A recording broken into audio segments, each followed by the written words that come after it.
Hey, it's your boy Tony Amore of Urban Crimes TV, and I'm back with another video. But before we get started, can you please take a quick second to hit that subscribe button and turn on your notification bell so that I'm able to bring you the latest information concerning crimes that plague urban communities across America. Now let's get started.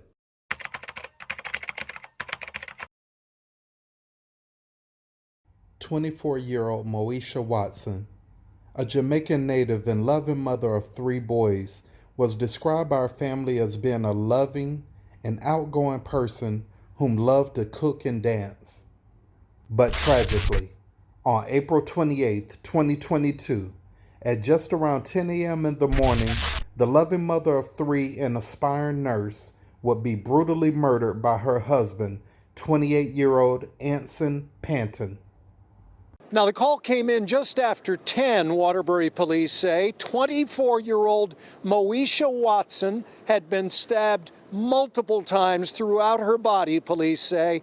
Now, according to police reports, Moesha's body was discovered lying in the middle of the road by firefighters who worked just across the street from a residence as they were returning from a call and saw that she was suffering from cuts on her neck and wrist and multiple stab wounds all over her body. But sadly, she would be pronounced dead at the scene less than 10 minutes after first responders arrived.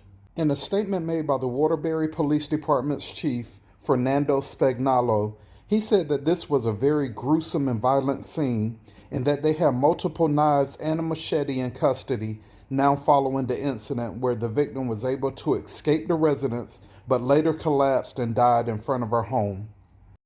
She was at the chief medical examiner's office this morning. This was a very gruesome, very violent scene, and the stab wounds and the stabbing itself, the attack, caused a significant amount of damage to her body. He went on to say that the 24-year-old who had been stabbed inside of her townhouse at 428 Willow Street during a domestic violence incident involving her husband didn't deserve this. Panton was arrested on the scene and is being charged with murder and 2 counts of risk of injury to a child because the couple's 3- and 5-year-old children were at the home during the time of the assault, which one of the children witnessed. It was said that 2 other children live at the home but were in school at the time of the incident. In a statement made by Marquita Gill, Moesha's neighbor, she said that she could hear the kids crying as she held her young child. "I couldn't even imagine something like this occurring and that was my children or something, you know. It's sad. Now these kids have no mother and no father." I heard those kids crying. Now, according to Megan Scanlon, the CEO of CCADV, the Coalition Against Domestic Violence, she said that there has been a significant increase in domestic violence cases over the past 2 years. "I think these types of cases are exacerbated by the conditions of the pandemic, brought on with people being more at home and being able to use isolation and other tactics." The owner of the store next to the scene tended to the victim, but was still too distraught to appear on camera today. Fighter come fast, but she do for the CRP, you know. CPR, Yeah, but the lady died in the middle of the street. The organization said unofficially, at least 11 intimate partner homicides occurred last year, with at least 4 taking place with children present. So far in 2022, there has been 4, with at least 1 of these homicides taking place with a child present.